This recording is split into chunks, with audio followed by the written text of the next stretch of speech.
When I was growing up, Sunday mornings were important for two reasons. We went to church, of course, but what was really good about Sunday morning was the Kalamazoo Gazette.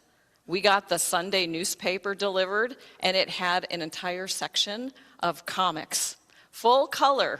And that was the first section I grabbed as soon as the newspaper got into the house. I was ready to read them all, even the ones that weren't that funny, because some of them just made you think. They weren't really ha-ha funny, but it was so cool to read all those comics every Sunday. So in that tradition, I thought we might start today with some funnies. So if Patrick will advance to the next slide. We've only got 3 of these. And maybe we don't have any. Oh, we do. For those on the phone, this is a picture of 3 women who are testifying about the resurrection of Jesus, and they are telling the men, and the men say, "Thank you, ladies. We'll take it from here." Let's go to the next one, please.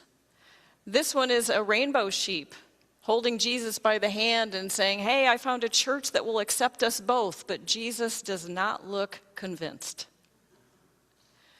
And the last one, the most sincere prayer. Dear God, like, WTF, what is going on? I have to admit, this has been one of my prayers. Thank you. Now, those 3 cartoons were important to me because they echo some of the themes from Luke's gospel. But first, I want to talk about the illustrator, the person who wrote those cartoons. Did you notice who it was on there? It says, the naked pastor. The naked pastor is actually David Hayward, and he generally wears clothes, from what I can tell from watching interviews. But he wants to be known as the naked pastor because he doesn't hide behind doctrine or church tradition. He just says, here's what's wrong with the church, here are the things we can work on, and he wants it to be transparent. Now, David was ordained as a Presbyterian pastor many years ago, and he served both Presbyterian churches and evangelical churches in the United States and in Canada for 30 years. And he asked questions and challenged the church every single year of that time, beginning with Bible college, when he was taught that the Bible is inerrant. There's not one part of the Bible that doesn't agree with the rest of it. And he could actually find a few places that didn't seem to agree. So he started questioning right away. And then as time went by, he continued to question, what is the role of women in the church other than being encouraged to submit? What is the role of marginalized and excluded people groups like the queer community? Do we invite them or do we exclude them? And he kept calling attention to all of those issues with the church because he really believed, as I do, that the church can be a place that is healthy and vibrant and do good ministry and encounter Christ without labeling anybody. It could be a place where people can be themselves and still be loved. Now, I agree with him about that. And in the Gospel of Luke, we see some of those same themes echoing. Now, in our reading today, Luke's Gospel is the only place you can find this particular story. We have 2 disciples who are leaving Jerusalem because they are devastated. They are so disappointed because Jesus was crucified. He was executed. They have lost not only their leader, but they've lost their dreams. Now, this is so important because they weren't invested just in Jesus. They were invested in what they thought he was going to do. He was going to be this Messiah who overturned Rome, who made everything right again. And they had put all their effort into following this person. And now Jesus was dead. David Hayward had a similar experience with the church. He had invested all his life into being a pastor, into the church, into doing the work of the church, into loving people and welcoming people and ministering to people. But he asked too many questions. And eventually the church asked him, or rather pushed him, into retirement. They rejected him. And he was just as devastated by that loss as our disciples in the reading this morning. Everything he'd hoped for, everything he believed, he didn't know what to believe anymore. And it launched him into a period of time where he was in emotional and spiritual turmoil. Now, our disciples are in that same place. The thing that they believed in, the person they believed in, is gone. And they don't know what to do. Now, let's focus on these two disciples for a moment. Who are they? Cleopas. Who is Cleopas? Anybody? I have no idea. Let's notice here that we don't have our varsity team of disciples. We don't have Peter, James, and John. We've got Cleopas, who scholar Amy Jill Levine says could be a feminine name. How does that change the story for you if Cleopas is a woman? The other disciple has no name at all, doesn't even get a name. And some scholars say that's because the other disciple is you. You are invited to come into the story, to travel with them down this road to Emmaus, and to encounter Jesus.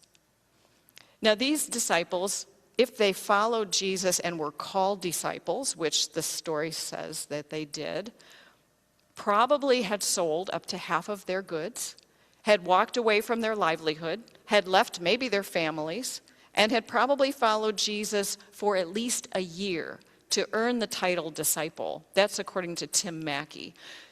So they are all in. They are all invested in following Jesus, and now Jesus is gone, and these women have a story about an empty tomb, and that seems to be just too much for these two. They're done.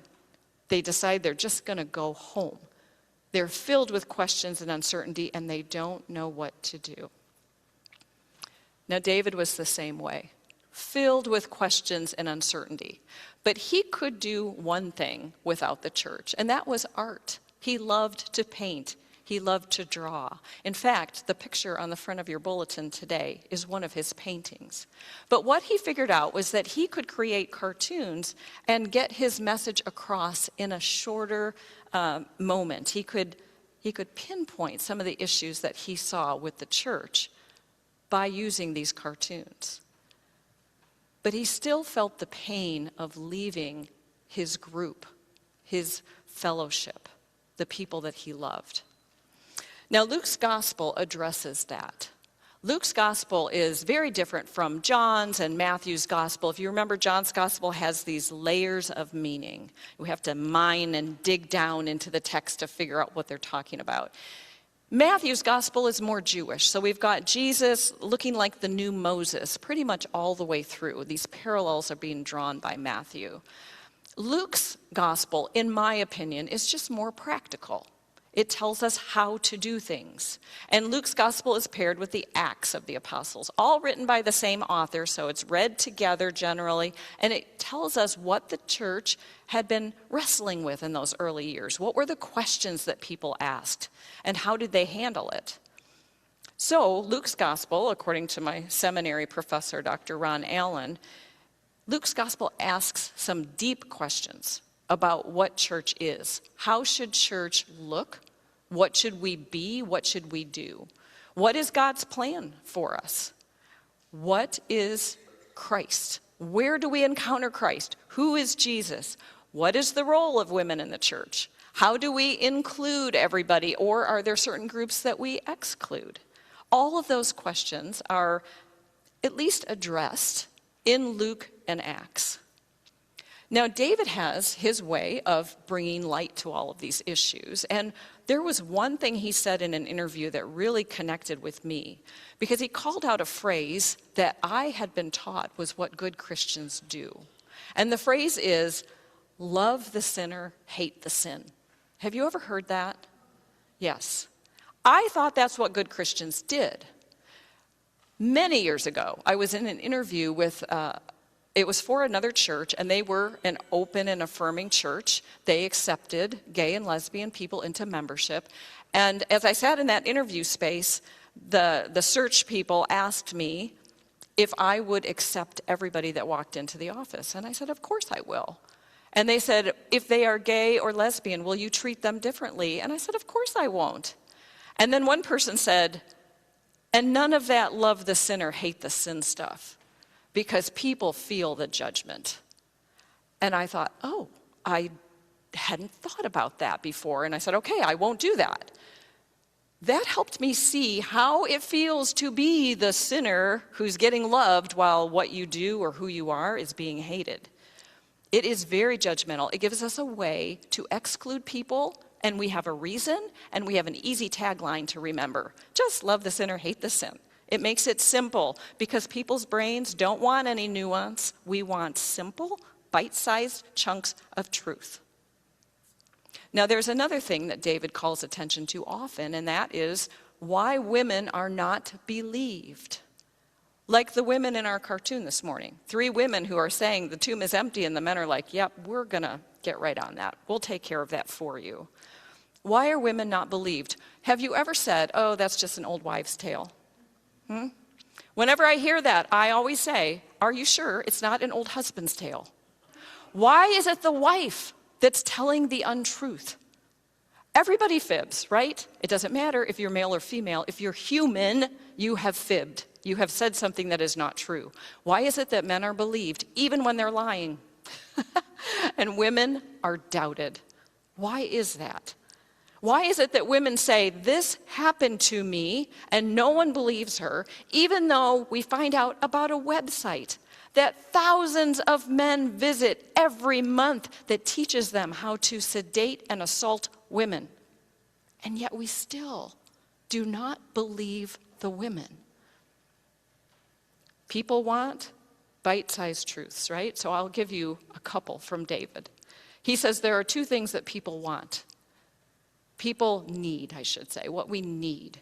We need to be able to be ourselves, and we need to be loved.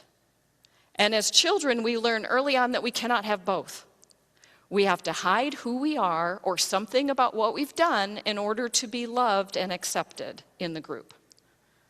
It's usually one or the other. And when it becomes too painful to deny who you are to be accepted, you come clean and then you are expelled from the group. So now you're not loved. And David and I both agree on this. We think that the church should be the place where you can do both, where you can be who you are and you can be loved. And that's what we see Jesus doing when he's breaking the bread with everyone.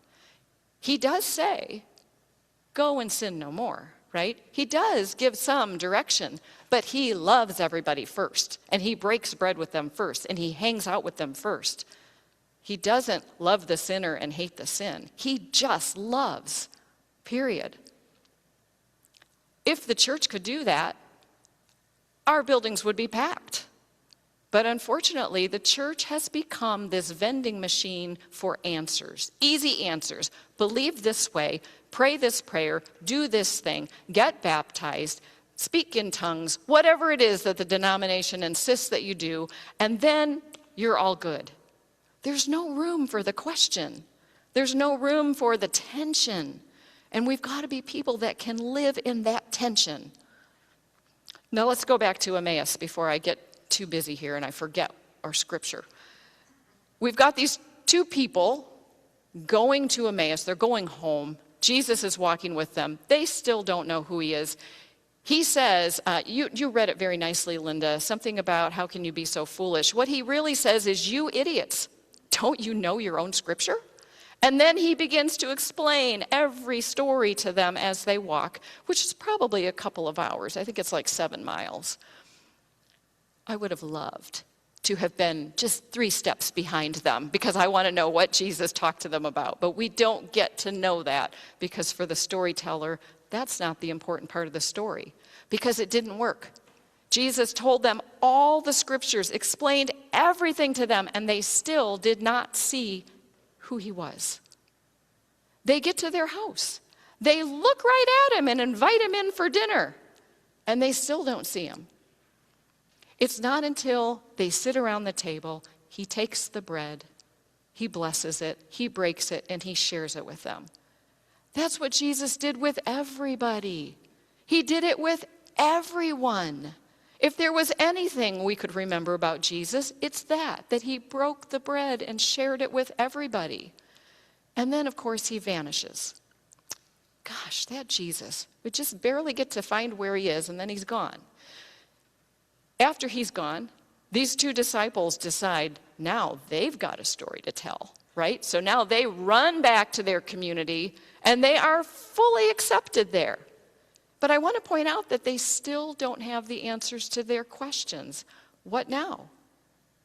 Jesus is risen from the dead. Does that mean he's still going to defeat Rome? Is he still the Messiah? Do we still do all the things we were doing before? They are now living in a little bit of tension, but they have learned something. They have learned that God is with them on that journey, that Christ was present at the table when they shared what they had. And that's what they can share with their community. And the community that they walked away from in the beginning of our story, they return to now, and they are believed. They are accepted. They are loved. Go ahead, Pat. And David does something similar. He can't go back to his church because they asked him to. You know, it's called the left foot of fellowship when you're booted out the door instead of the right hand of fellowship when you're pulled in. He got the left foot, right? He got booted out. He doesn't go back to his church. He creates his own community of people who ask questions, who don't just dole out answers like a vending machine. And he calls his community the lasting supper. Don't you like that? The lasting supper. It doesn't end. It keeps going. We keep sharing it, and it keeps growing, and nothing stops it. And we all know, we all remember, we all learn that even on that journey when we can't see, where our pain is greater than our visibility, that God is still with us. And when we break that bread, Christ is present. And that's what we need to do here. We need to be a church that breaks bread with everybody, that welcomes everybody, that loves everybody just as they are, not trying to fix anybody or repair anybody or change their beliefs. We let them believe what they want until they've learned enough, maybe, to change their own mind. We don't want to be a place that checks our brains at the door. I like to say, at least once a year, don't believe anything I say. I want you to take what I say and think about it and look in the Bible and check it and decide, does this make sense to you, or is there something that I've missed? I want you to think about it. It's not easy bite-sized chunks of truth out of the church vending machine here. It's asking you, inviting you to think, to decide for yourself. What do you believe and why? Now, David settled on believing that grace is the most important gift, and that sharing bread, sharing cartoons, sharing life with one another is where we find Christ, not necessarily in some little love the sinner tagline, but in the work. Now, today we are actually going to break bread. We're not having communion. When the students were up here, we said, you know, they're going to be talking about Jesus feeding the multitude with the loaves and fishes. And so they have prepared for us little to-go packets of loaves and fishes so that we can break bread either with one another or in coffee hour, or you can take your little loaves and fishes with you and take them to a neighbor or a friend, and you can break bread together.